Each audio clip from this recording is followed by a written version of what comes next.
Well, good morning, Lisa. Good to see you again. Good morning, Nate. Happy Tuesday. Happy Tuesday.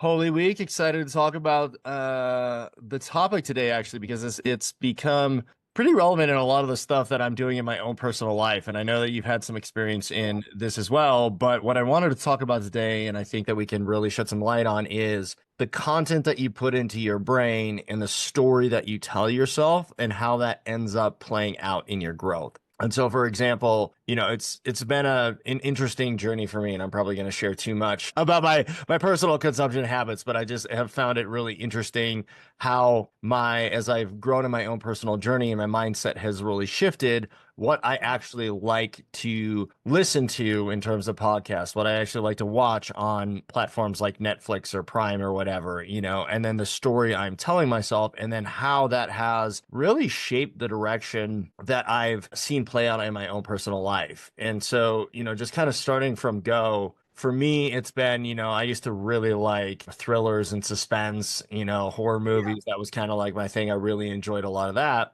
And now it's funny because I really don't like watching a lot of that stuff. Like the action is kind of distracting. I don't want to put in some of the demonic or negative thoughts or the gore that comes along with the like horror movies and things like that. In podcast wise, there's a couple of people that I really follow, and it's people that motivate me, that speak a certain language. They talk about topics that open up my eyes, things I can really apply in my own personal life. And then lastly, and I'll just share this and turn it over to you, but I have a goal this year to visualize for 10 minutes every single day. And I've done that because this is something I've been interested in, but I've actually been pretty bad at it. I really struggle with visualization. I think I've shared that with you before, but I start that with hey, this is going to be a great day. We're going to do big things. We're going to, reshape how we see ourselves and what's going to play out. We look at different opportunities, and that's really had a significant impact on how I've approached the day and really what I've seen play out and how my energy level, I think manifests itself throughout the day because I'm more focused on the positive than the negative, if that makes sense. Yeah,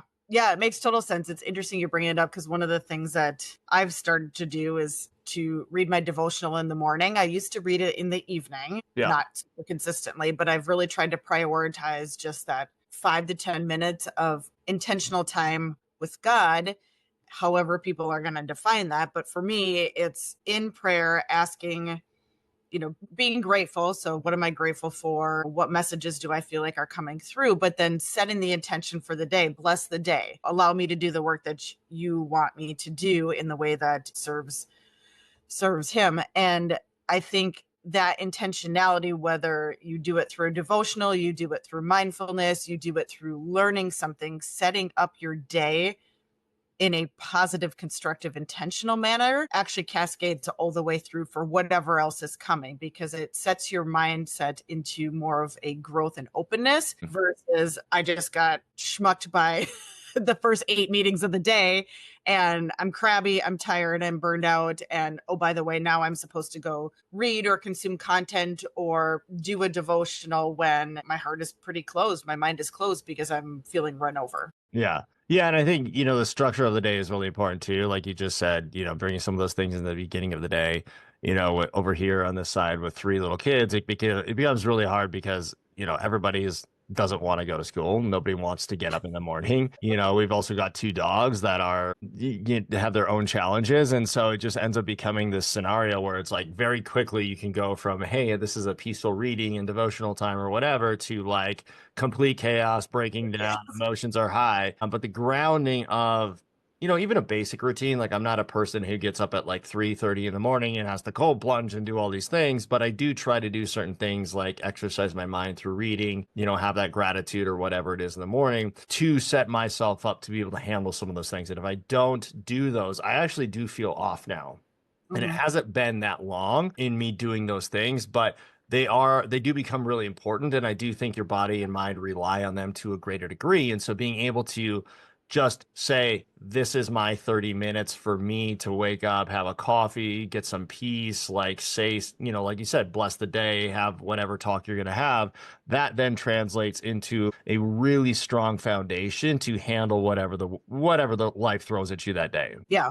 Absolutely. I also want to touch on what you said before is the type of content that you put into your mind, because we have the ability to consume all sorts of things and all sorts of platforms. And when you're in the personal development space, what you consume actually matters, because it does start to shape your mind and the subconscious thoughts that ultimately come out, right? So if you fill it with a lot of negativity or conflict through shows, whether that's action or horror, your mind naturally starts to go down that path because it's familiar. Yeah. Whether you actively want to do that or not, it's what you're putting in over and over that your brain will start to assimilate with the norm. So it's important that people are conscious of also going, okay, I might be sitting down to watch a show in the evening to relax or whatever. And maybe you want to do, a horror film, every now and then, but also look at it through the lens of everything that you put in ultimately serves a purpose, and that can be good or bad when it comes to your growth. Absolutely. And that is something that I don't think a lot of people think too much about, right? It's just kind of like, this is my mood. This is the type of music I listen to. This is what I'm comfortable doing. And it is a big change no matter what, right? Like we all get comfortable in a rut, and that has to do with consuming things as well. It's not just behaviors and thought processes. It takes work to get out of it.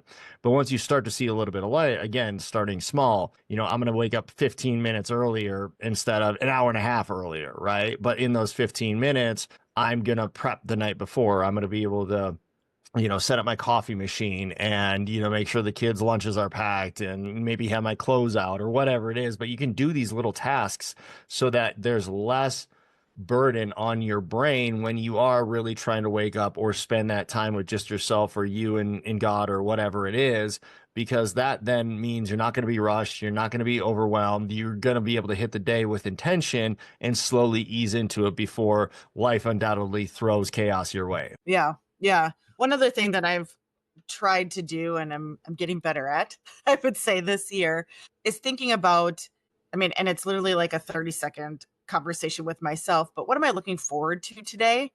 Because I think too often we allow our schedules to dictate our moods versus selecting with intention what is something I'm excited about, because it will shift how you approach everything in your day, not just that one thing. And I would encourage people. It's literally 30 seconds to a minute. I'll take it, right before I hop in the car to head to the office or before I hop on my first meeting. But what am I excited about today? And it could have nothing to do with work. It could be like, I'm super excited because tonight I'm going to go to bed early. Or it could be, I'm looking forward to my son's baseball game. Or it could be, I'm really excited because I've got this great thing happening. And a meeting that's going to move me forward. But just pick something that will change how you frame the rest of your day. Yeah, I know. I love that. And I think that's really solid. And again, it's those small steps. It could be 30 seconds. We asked our Facebook group, what are some of the things that, like, what's the barriers for people to start, and it's like people's minds instantly extrapolated. It's got to be all these changes. It has to be massive change. It's like, no, that's fine. It may end up there, but you've got to figure out what works for you, what you can do consistently. And a lot of times that stuff is really small and slow. So, I would encourage everybody to do the same thing. Just what you said, like, here's 30 seconds, here's a minute, just like frame it up. Before you have a conversation, step back, just breathe for, take a couple of deep breaths and focus on what you want to get out of that relationship or how you can help somebody else out. Get up 15 minutes earlier during the day, whatever it is, but just really try to take some smaller steps in the right direction and be aware, right, of what you're putting into your brain. You don't even need to change it yet, but just take note, take stock of, what am I listening to? What messages am I telling myself? When do I feel overwhelmed? Because once you become self-aware, you can start to pivot from there, but you have to learn what you're accustomed to, what you're comfortable with before you can make any of those changes. Yeah.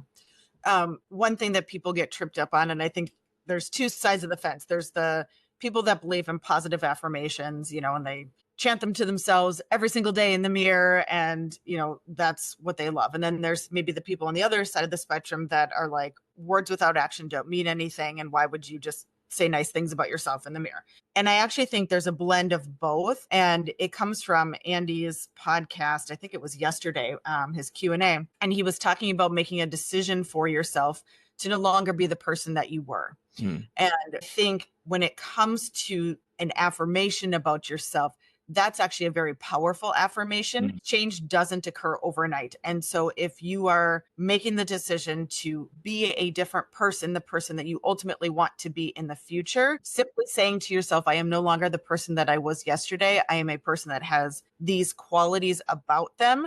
You are more likely to sustain change towards that person than if you don't acknowledge that you're no longer the person that you were before. 100%. Yeah. And that's great. That's a perfect way to end. I think that is so valuable and it's really, really true. I've seen that play out in my own life. So let's leave it there. Hopefully people can pick some really great value out of this conversation and apply it, because it's the small tweaks, right? It's the story that we tell ourselves, and you're not the same person you were yesterday unless you choose to be. So, choose to be a step closer to that better version of yourself. Yep. Awesome. Good to see you. You Talk too. soon. All right. Shirley. Bye.